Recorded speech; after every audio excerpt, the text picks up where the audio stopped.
ओम श्री गणेशाय नमः। तेहि निशिता पहि जाई, त्रिजटा कहि सब कथा सुनाई। सिर भुज बाड़ी सुनत रिपुकेरी, सीता उर भई त्रास घनेरी। मुख मलिन उपजी मन चिंता, त्रिजटा शन बोली तब सीता। होई कहा कहसि किन माता, केहि विधि मरिहि विश्व दुख दाता। रघुपति सर शिर कटेहु न मरई, विधि विपरीत चरित सब करई। मोर भाग्य जियावत ओहि, जेहि हों हरिपद कमल बिछोहि। जेहि कृत कपट कनक मृग झूठा, जहु सुदेव मोहि पर रूठा। जेहि विधि मोहि दुख दुसह सहाये, लक्ष्मण कहूँ कटु बचन कहाए। रघुपति बिरह सबिस सर भारी, तकी तकी मार बार बहु मारी। ऐसे हूँ दुख जो राख मम प्राणा, सोई विधि ताहि जियावन आना। बहु विधि कर बिलाप जानकी, करि करि सुरति कृपा निधान की। कह त्रिजटा सुनु राजकुमारी, उरसर लागत मरई सुरारी। प्रभुता ते उरहतई न तेहि, एहि के हृदय बसति वैदेही। एहि के हृदय बस जानकी, जानकी उर मम बास है। मम उदर भुवन अनेक लागत, बान सब कर नाश है। सुनी बचन हर्ष विषाद मन अति, देखी पुनि त्रिजटा कहा। अब मरी रिपु एहि विधि सुनहि, सुंदरी तजहि संशय महा। काटत शिर होई विकल, छुट जाई तव ध्यान रामा। तब रावणहि हृदय महु, मरिहहि राम सुजान सियावर। रामचंद्र शंकर हरि ओम। मंगल भवन मंगलहारी, द्रवंशो दशरथ अजिर बिहारी। अस कहि बहुत भांति समुझाई, पुनि त्रिजटा निज भवन सिधाई। राम सुभाउ सुमिरि वैदेही, उपजी बिरह बिथाति तेहि। निशिहि शशिहि निंदति बहु भांति, जुग सम भई सिराति नराति। करति बिलाप मनहि मन भारी, राम बिरह जानकी दुखारी। जब अति भयउ बिरह उरताहु, फरकेउ बाम नयन अरुबाहु। शगुन विचारि धरि मन धीरा, अब मिलिहहि कृपाल रघुबीरा। इहाँ अर्धनिशि रावणु जागा, निज सारथि सन खीजन लागा। शठरन भूमि छड़ाई सिमोहि, धिग धिग अधम मंद मति तोहि। तेहि पद गहि बहु विधि समुझावा, भोरु भये रथ चढ़ि पुनि धावा। सुनि आगवनु दशानन केरा, कपिदल खर भर भयउ घनेरा। जहाँ तहाँ भूधर बिटपउ पारी, धाये कटकटाई भट भारी। धाये जो मर कट बिकट भालु, कराल कर भूधर धरा। अति कोप करहि प्रहार, मारत भजि चले रजनी चरा। बिचलाई दल बलवंत कीशन, घेरी पुनि रावणु लियो। चहु दिशि चपेटनि मारी नखनि बिदारी तनु व्याकुल कियो। देखि महामर्कट प्रबल रावण कीन विचार रामा। अंतरहित हुई निमिष महु कृत माया विस्तार। सियावर रामचंद्र शंकर हरि ओम। मंगल भवन मंगलहारी द्रवंशो दशरथ अजिर बिहारी।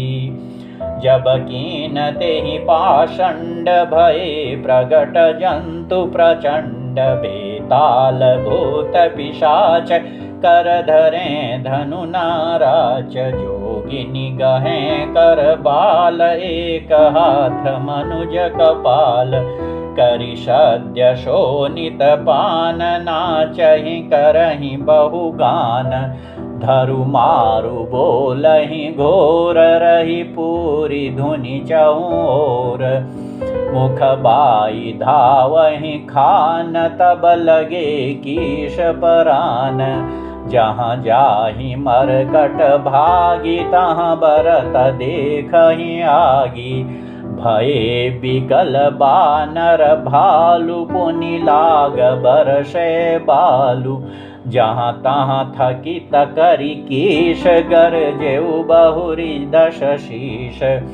लक्ष्मण कपीश समेत भये सकल वीर अचेत। हा राम हा रघुनाथ कहि सुभटमी जहि हाथ। एहि विधि सकल बल तोरि तेहि कीन कपट बहोरी। प्रगटेशि विपुल हनुमान धाये गहे पाषाण। तिन रामु घेरे जाई चहु दिशि बरूथ बनाई। मारहु धरहु जनि जाई कट कटहि पूँछ उठाई।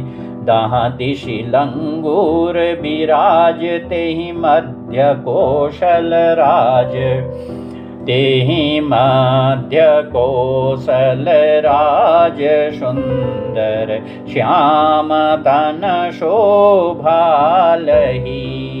जनु इंद्र धनुष अनेक कीबर बारी तुंगत मालहि। प्रभु देखि हर्ष विषाद उर शूर बदत जय जय जय करी। रघुबीर एकहि तीर गोपी निमेष महु माया हरि। माया विगत कपि भालु हरषे। बिटप गिरि गहि सब फिरे। शरनि कर छाड़े राम रावण। बाहु शिर पुनि महि गिरे।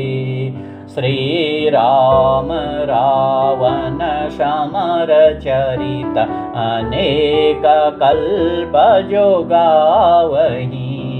शतशेष शारद निगम कपि तेउ तदपि पार न पावहि।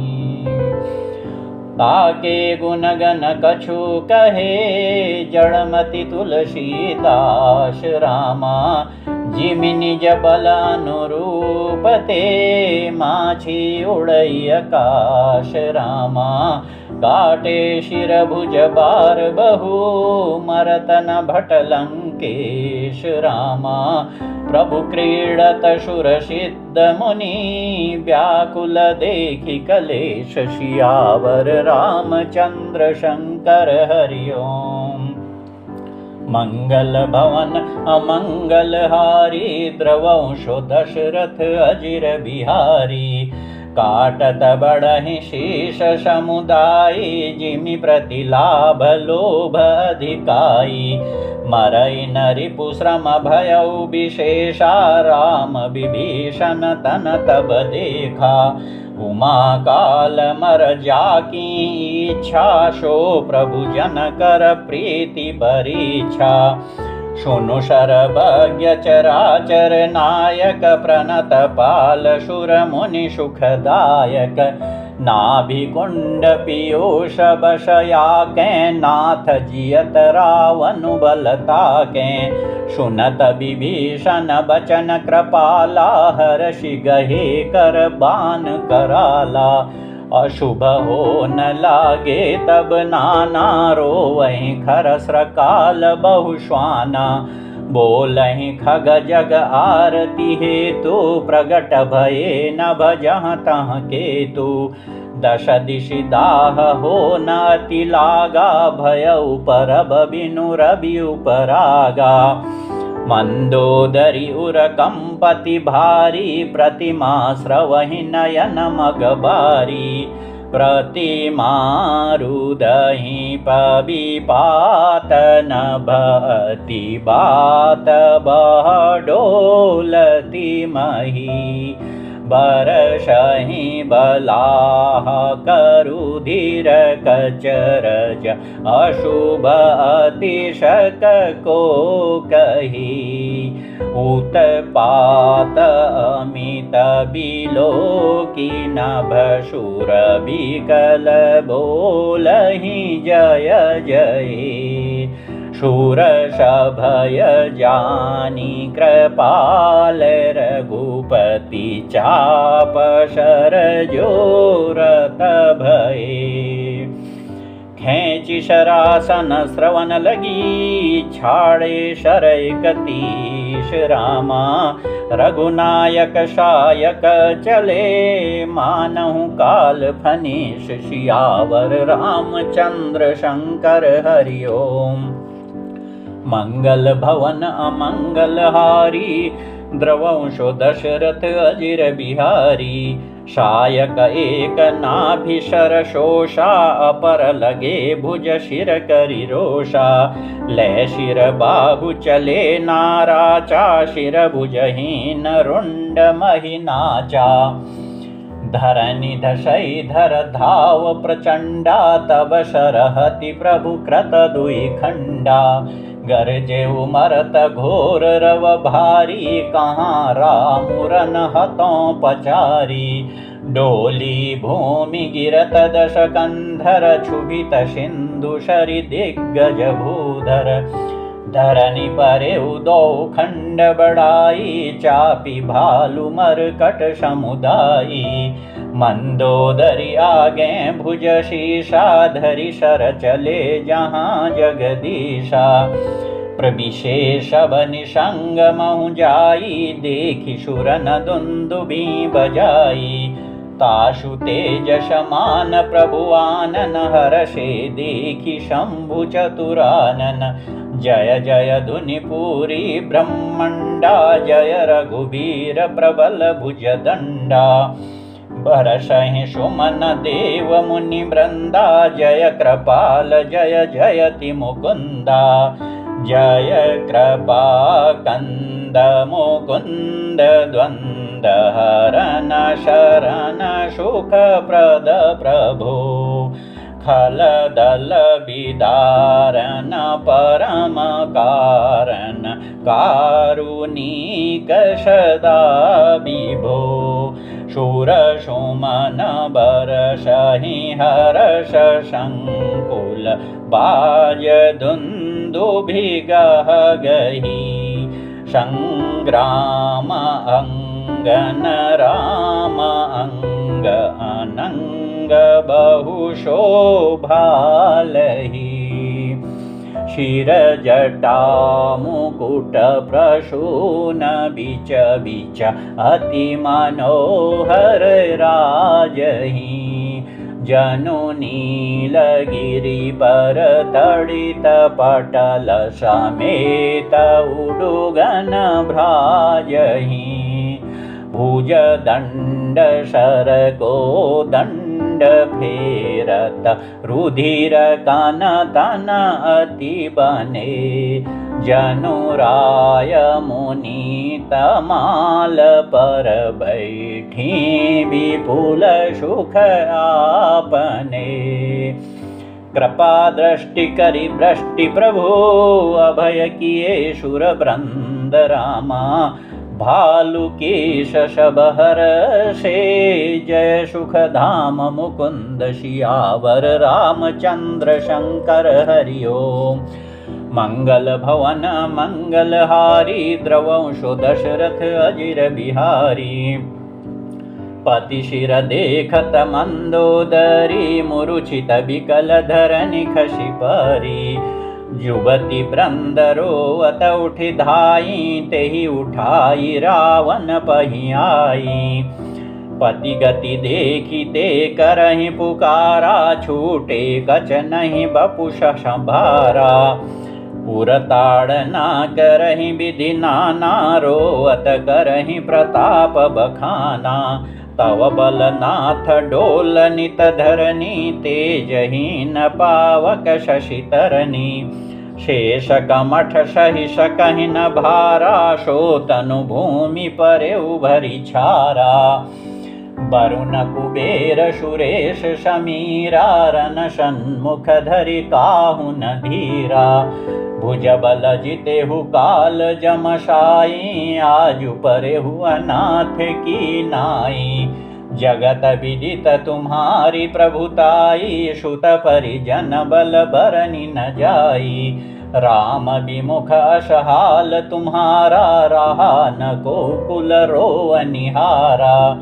तव बस विधि प्रपंच सब नाथा, सभय दिशिप नित नावहि माथा।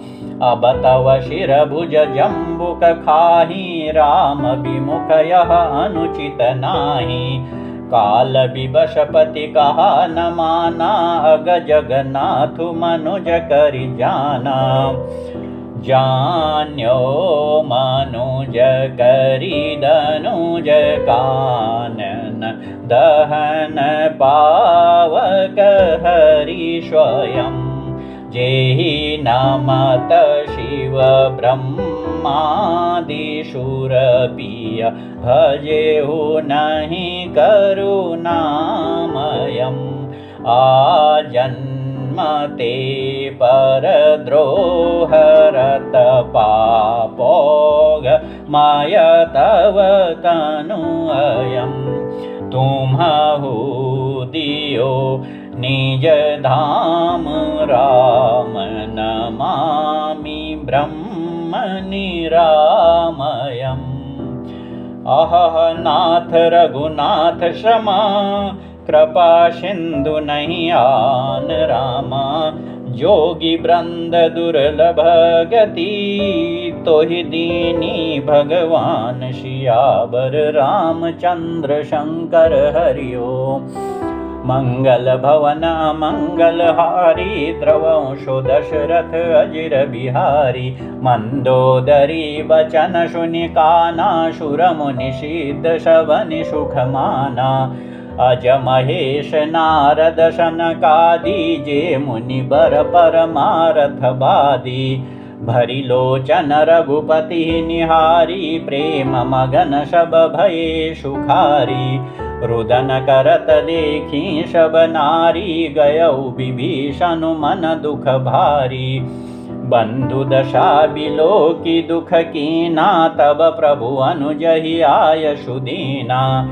लक्ष्मण तेहि बहुविधि समुझायो, बहुरी विभीषण प्रभु पहि आयो। कृपा दृष्टि प्रभु ताहि बिलोका, करहु क्रिया परिहरि सब शोका। कीनि क्रिया प्रभु आयसु मानी, विधिवत देश काल जिय जानी। मंदोदरी आदि सब देई तिलांजलि, ताहि रामा। भवन गई रघुपति गुना, गन बरनत मन माहि सियावर रामचंद्र शंकर हरि ओम। मंगल भवन मंगलहारी, द्रवंशो दशरथ अजिर बिहारी। आई विभीषण पुनि शिरुनायो, कृपा सिंधु तब अनुज बुलायो। तुम कपीश अंगद नल नीला, जामवंत मारुति नयशीला। सब मिलि जाहु विभीषण साथा, सारेहु तिलक कहेउ रघुनाथा। पिता बचन में नगर न आवऊँ, आपु सरिस कपि अनुज पठावऊँ। तुरत चले कपि सुनि प्रभु बचना, कीनी जाई तिलक की रचना। सादर सिंहासन बैठारी, तिलक सारी स्तुति अनुसारी। जोरी पानी सबहि सिर नाये, सहित विभीषण प्रभु पहि आए। तब रघुवीर बोली कपिलीने, कहि प्रिय बचन सुखी सब कीने। किए सुखी कहि बानी, सुधा सम बल तुम्हारे रिपु भयो। पायो विभीषण राज, तेहु पुर जसु तुम्हारो नित नयो। मोहि सहित शुभ कीरति तुम्हारी, परम प्रीति जो गाई है। संसार सिंधु अपार पार, प्रयास बिनु नर पाई है। प्रभु के बचन श्रवण सुनी, नहीं अघाहि कपि पुंज रामा। बार बार सिर नावहीं, गहि सकल पद कंज सियावर रामचंद्र शंकर हरि ओम। मंगल भवन मंगलहारी, द्रवंशो दशरथ अजिर बिहारी। पुनि प्रभु बोलि लियौ हनुमाना, लंका जाहु कहेउ भगवाना। समाचार जानकी सुनावहु, तासु कुशल ले तुम चलि आवहु।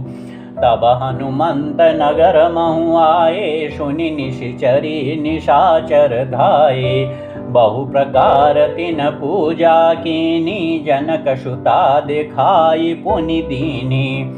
दूरि ते प्रणाम कपि कीना, रघुपति दूत जानकी चीना। कहु तात प्रभु कृपा निकेता, कुशल अनुज कपि सेन समेता। सब विधि कुशल कौशलाधीशा, मातु समर जीत्यो दश शीशा। अबिचल राजु विभीषण पायो, सुनि कपि बचन हर्ष उर छायो। अति हर्ष मन तन पुलक लोचन, सजल कह पुनि पुनि रमा। का देऊ तोहि त्रैलोक महु, कपि किमपि नहि बानी क्षमा। सुनु मातु में पायो, अखिल जग राजु आजु न संशयम्। रणजीति रिपुदल बंधु जुत पश्यामि, रामम नामयम्। सुनु सुत सद्गुण सकल तव, हृदय बसौ हनुमंत रामा। सानुकूल कौशलपति, रहु समेत अनंत सियावर रामचंद्र शंकर हरि ओम। मंगल भवन मंगलहारी, द्रवंशो दशरथ अजिर बिहारी। अब सोई जतन करहु तुम ताता, देखो नयन श्याम मृदुगाता। तब हनुमान राम पहि जाई, जनक सुता के कुशल सुनाई।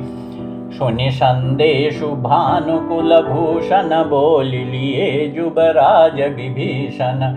मारुत सुत के संग सिधावहु, सादर जनक सुत ही ले आवहु। तुरत ही सकल गए जहाँ सीता, से वहीं सब निशिचरी बिनीता। बेगी विभीषण तिनहि सिखायो, तिन बहु विधि मज्जन करवायो। बहु प्रकार भूषण पहिराए, शिबिका रुचिर साजी पुनि ल्याए। तापर हर्षि चढ़ी वैदेही सुमिरि राम सुख धाम शनेही बेत पानि रक्षक चहुपाशा चले सकल मन परम हुलासा देखन भालु की सब आए रक्षक कोपि निवारन धाये कह रघुबीर कहा मम मानहु शीत ही सखा पया दे आनहु देखहु कपि जननी की नाई बिहसि कहा रघुनाथ गोसाई सुनि प्रभु बचन भालु कपि हर्षे नभते सुरन सुमन बहु बरसे सीता प्रथम अनल महु राखी प्रगट कीनि चह अंतर साखी तेहि कारण करुणा निधि कहे कछुक दुर्बाद रामा सुनत जातु धानी सब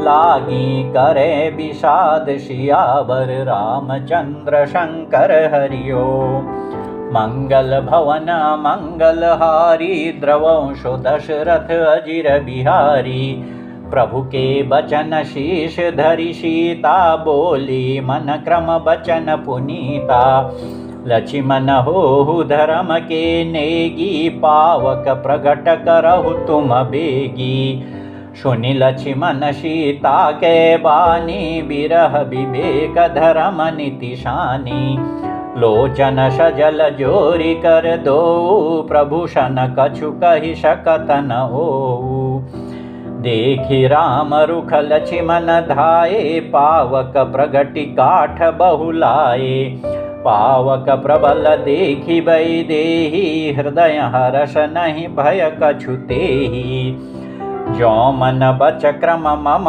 उर माही तजि रघुबीर आन गति नाही तो कृशानु सब के गति जाना मो कहूँ हो श्रीखंड समाना श्रीखंड सम पावक प्रवेश कियो सुमिरि प्रभु मैथिली जय कौशलेश महेश वंदित चरण रति अति निर्मली प्रतिबिंब अरुलौकिक कलंक प्रचंड पावक महु जरे प्रभु चरित काहू न लखे न भसुर सिद्ध मुनि देखहि खरे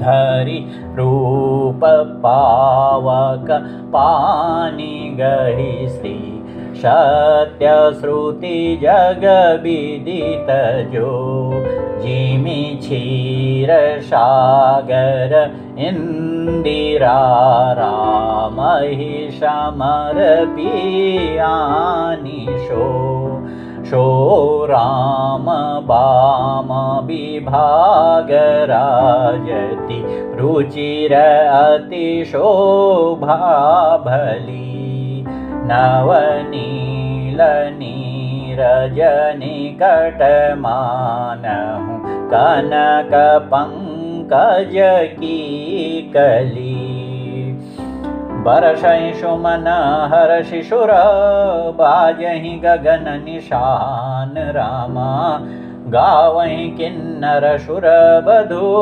नाचहि चढ़ी विमान रामा जनक सुता समेत प्रभु शोभा अमित पार रामा देखि भालु कपि हर्षे जय रघुपति सुख सार सियावर रामचंद्र शंकर हरि ओम मंगल भवन मंगलहारी द्रवंशो दशरथ अजिर बिहारी तब रघुपति अनुशासन पाई मातली चले उचरन शिरुनाई आए देव सदा स्वारथी बचन कहई जनु परमारथी दीन बंधु दयाल रघुराया देवकीनि देवन पर दाया विश्वद्रोहरतयः खलकामी निज अगगयौ कुमार गगामी तुम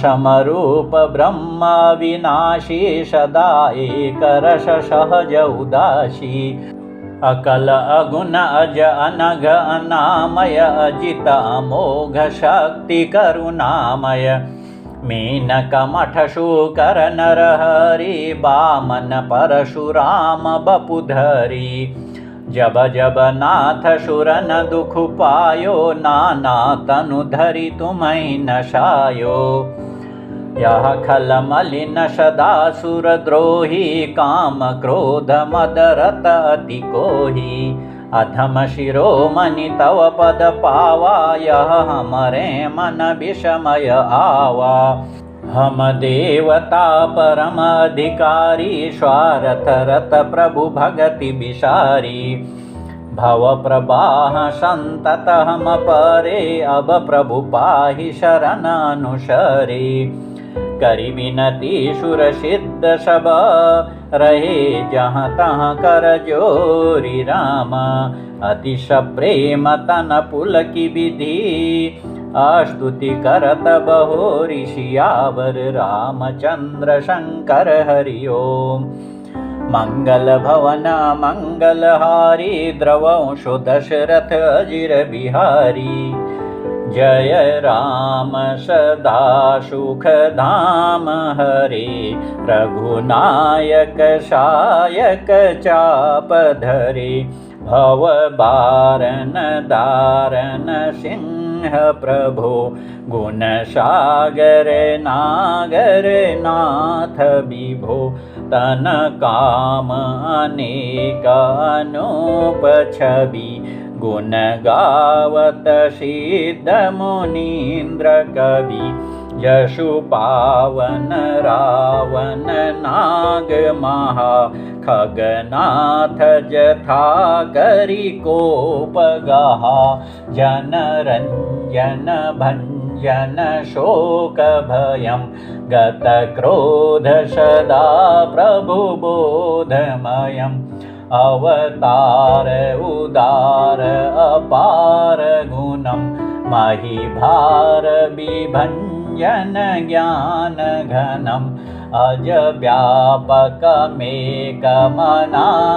सदा करुणाकर राम नमामि मुदा रघुवंश विभूषण दूषण क्रतभूप विभीषण दीन रहा गुण ज्ञान निधान अमान अजम नितराम नमामि विभुं विरजम भुज दंड प्रचंड प्रताप बलम खल वृंद निकंद महाकुशलम बिनु कारण दीन दयाल हितम छवि धाम नमामि रमा सहितम भवतारण कारण काज परम मन संभव दारुण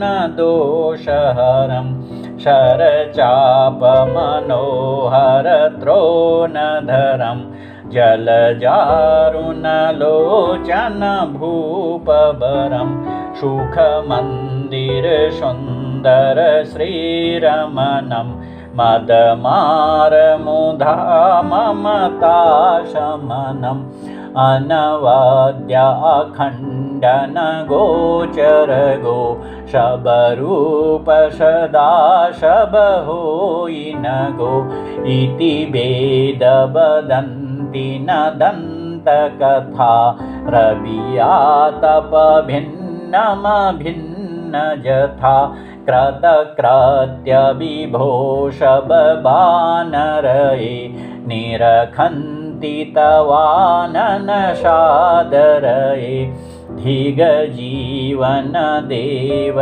शरीर हरे तव भक्ति बिना भव भूलि परे अब दीन दयाल दया करिए मति मोरी विभेद करी हरि। जेहि ते विपरीत क्रिया करिए, दुख शो सुख मानि सुखी चरिए। खल खंडन मंडन रम्य क्षमा, पद पंकज सेवित शंभुमा।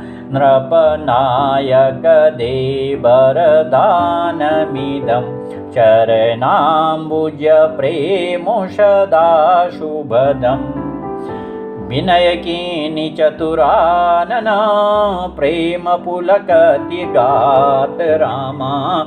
शोभा सिंधु बिलोकत, लोचन नहीं अघात। सियावर रामचंद्र शंकर हरि ओम। मंगल भवन अमंगल हारी, द्रवंशो दशरथ अजिर बिहारी। तेहि अवसर दशरथ तहाँ आए, तनय बिलोकी नयन जल छाए। अनुज सहित प्रभु बंदन कीना, आशीर्वाद पिता तब दीना। तात सकल तव पुण्य प्रभाऊ, जीत्यों अजय निशाचर राऊ। सुनि सुत बचन प्रीति अति बाड़ी, नयन सलिल रोमावली ठाड़ी। रघुपति प्रथम प्रेम अनुमाना, चितई पितहि दीन्यौ दृढ़ ज्ञाना। ताते उमा मोक्ष नहीं पायो, दशरथ भेद भगति मन लायो। सगुनोपासक मोक्ष न लेहि, तिन कहूँ राम भगति निज देहि। बार बार करि प्रभु ही प्रणामा, दशरथ हर्षि गए सुरधामा।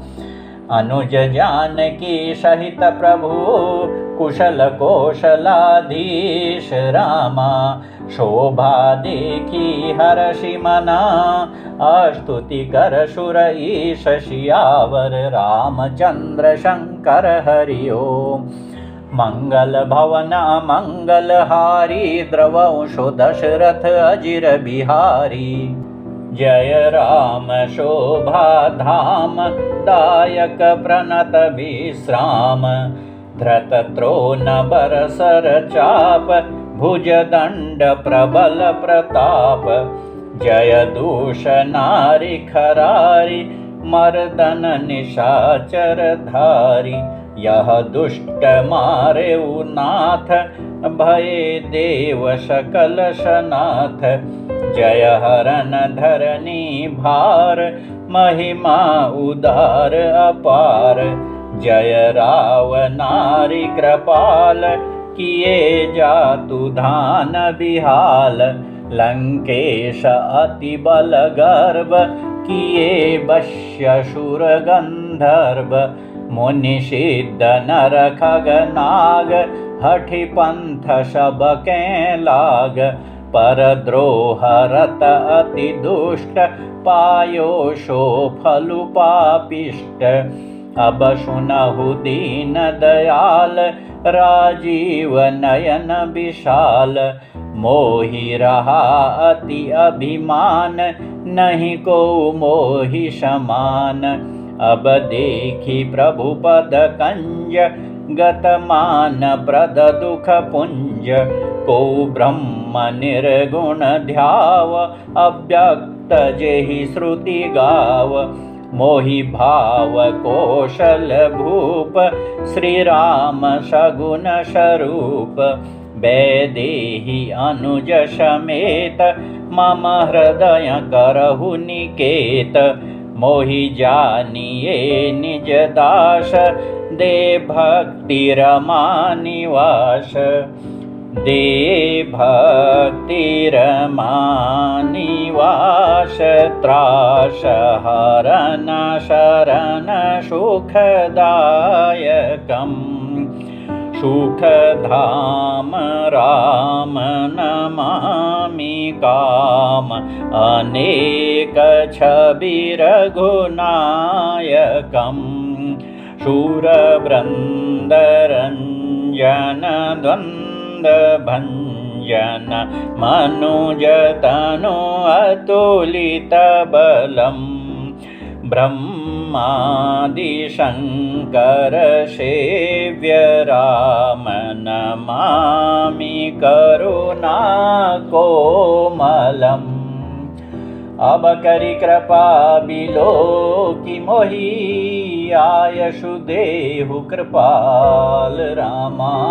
काह करो सुनी प्रिय बचना बोले दीन दयाल सियावर रामचंद्र शंकर हरि ओम।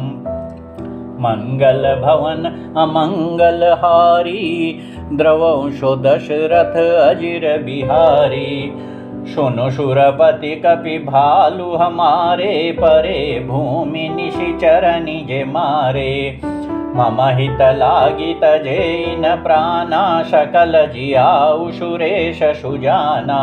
सुनु खगेश प्रभु के यह बानी अति अगाध जानहि मुनि ज्ञानी।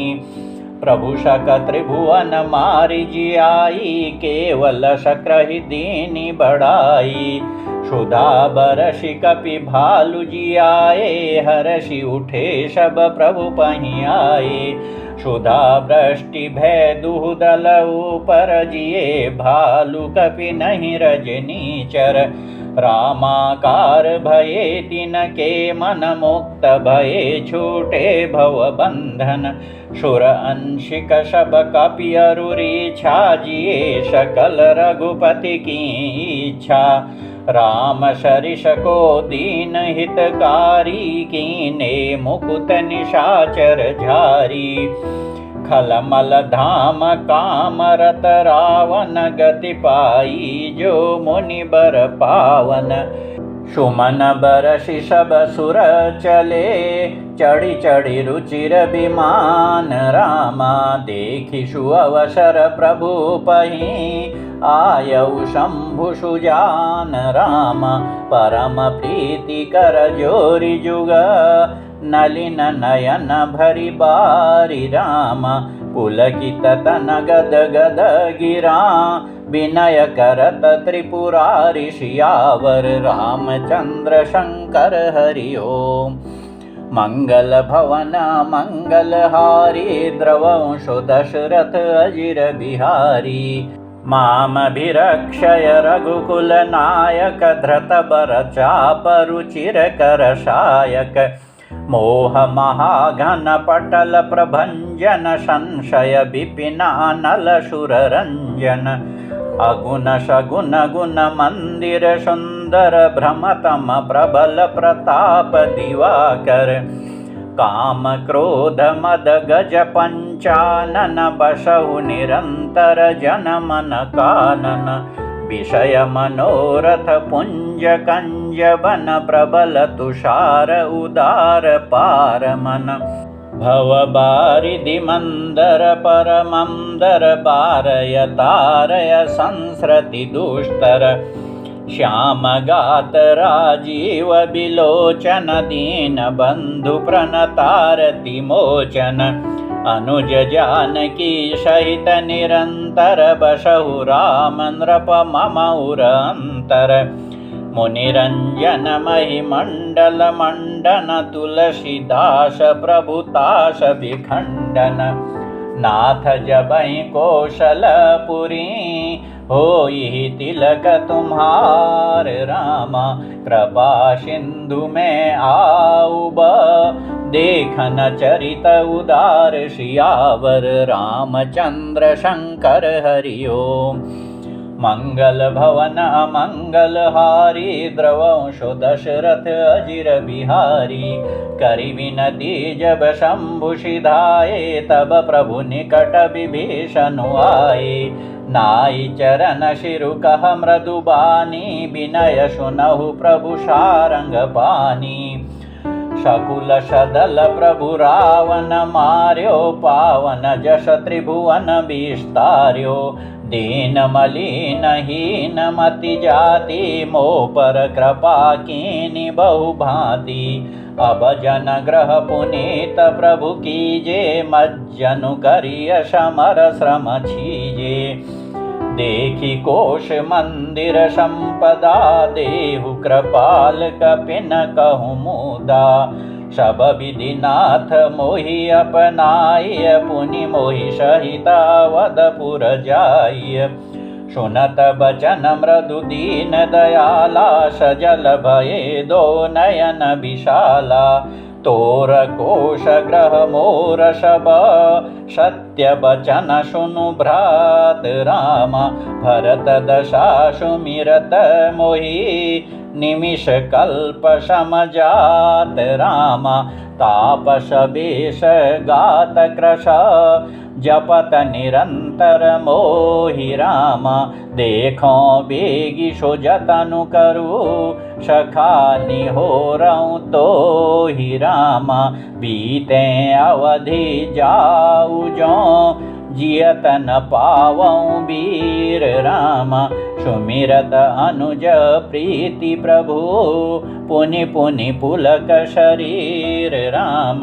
करेहु कल्प भरि राजु तुमा मोहि सुमिरेहु मन माहि राम पुनि मम धाम पाइहु जहाँ संत सब जाहि सियावर रामचंद्र शंकर हरि ओम मंगल भवना मंगलहारी द्रवंशो दशरथ अजिर बिहारी सुनत विभीषण बचन राम के हर्षि गहे पद कृपा धाम के बानर भालु सकल हर्षाने गहि प्रभु पद गुण विमल बखाने बहुरी विभीषण भवन सिधायो मणिगण बसन विमान भरायो ले पुष्पक प्रभु आगे राखा हंसी करि कृपा सिंधु तब भाषा चढ़ी विमान सुनु सखा विभीषण गगन जाई बरसहु पट भूषण नभ पर जाई विभीषण तबहि बरसि दिए मणि अम्बर सबहि जोई जोई मन भावै सोई लेहि मणि मुख मेलि डारि कपि देहि हसे राम श्री अनुज समेता परम कौतुकी कृपा निकेता मुनि जेहि ध्यान न पावहि नेति नेति कह वेद रामा कृपा सिंधु सोई कपि न सना करत अनेक विनोद रामा उमा जोग जप दान तप नाना मख व्रत नेम रामा राम कृपा नहीं करहि तसी जसि निष्केवल प्रेम सियावर रामचंद्र शंकर हरि ओम मंगल भवन मंगल हारी द्रवंशो दशरथ अजिर बिहारी भालु कपिन पट भूषण पाए पहिरी पहिरी रघुपति पहि आए नाना जिनस देखी सब कीसा पुनि पुनि हसत कौशलाधीशा चितई सबनि पर कीनी दाया बोले मृदुल बचन रघुराया तुमरे बल में रावण मार्यो तिलक विभीषण कहाँ पुनि सार्यो निज निज ग्रह अब तुम सब जाहु सुमिरेहु मोहि डर पहु जनि काहू सुनत बचन प्रेमाकुल बानर जोरी पानी बोले सब सादर प्रभु जोई कहु तुम्हें सब सोहा हमरे होत बचन सुनि मोहा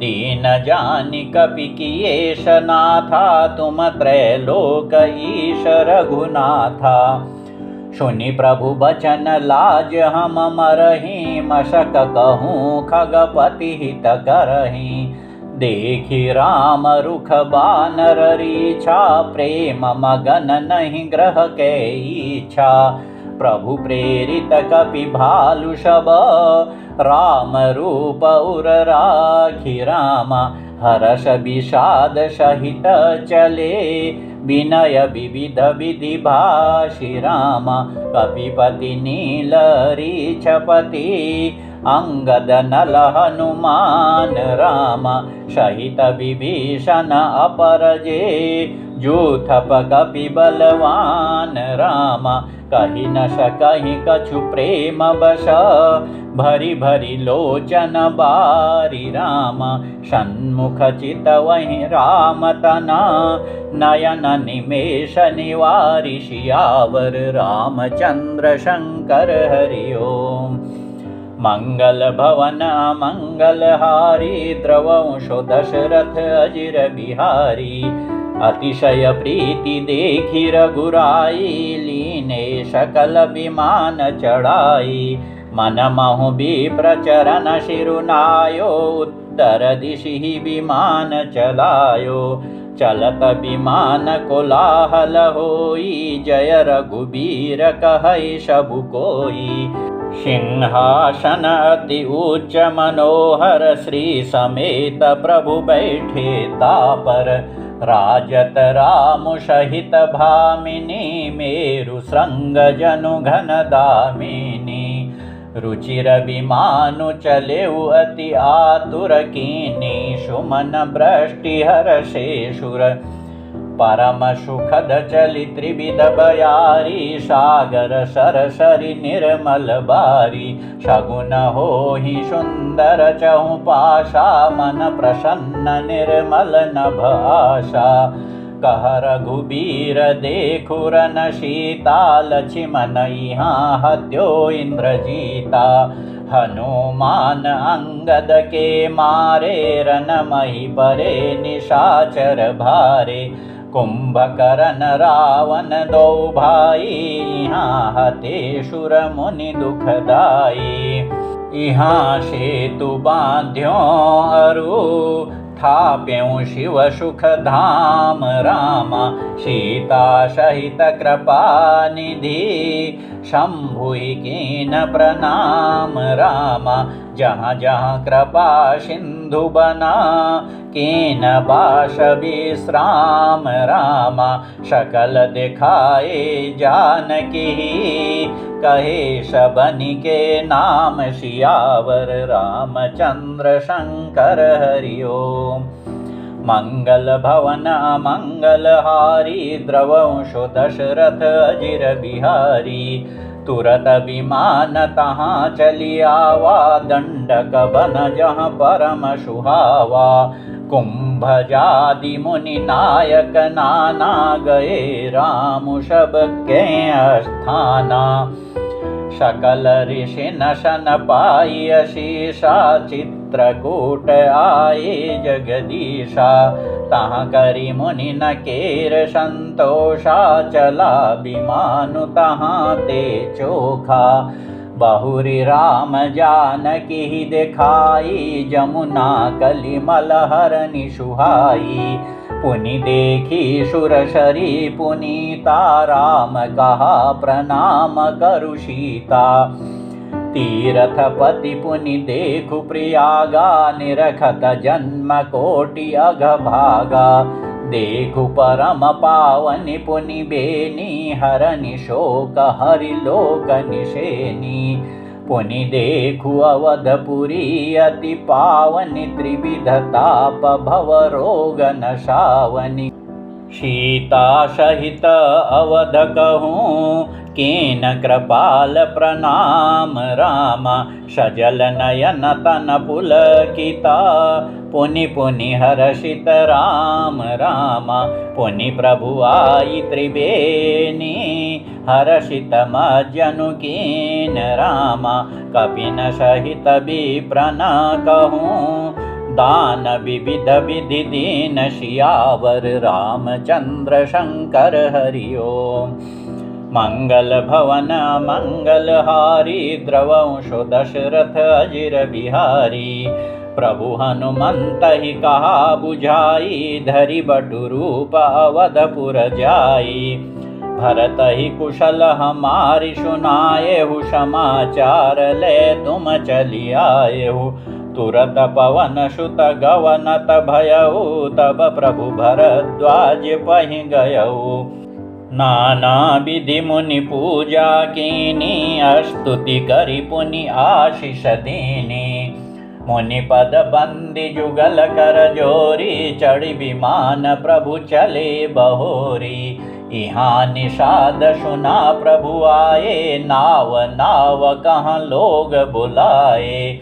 सुरसरी नागी जान तब आयो, उतरे उतट प्रभु आय छुपायो। तब सीता पूजी सुरसरी, बहु प्रकार पुनि चरणनि परी। दीनि अशीष हरषि मन गंगा, सुंदरी तब अहिवात भंगा। सुनत गुहा धायऊ प्रेमाकुल, आयऊ निकट परम सुख संकुल।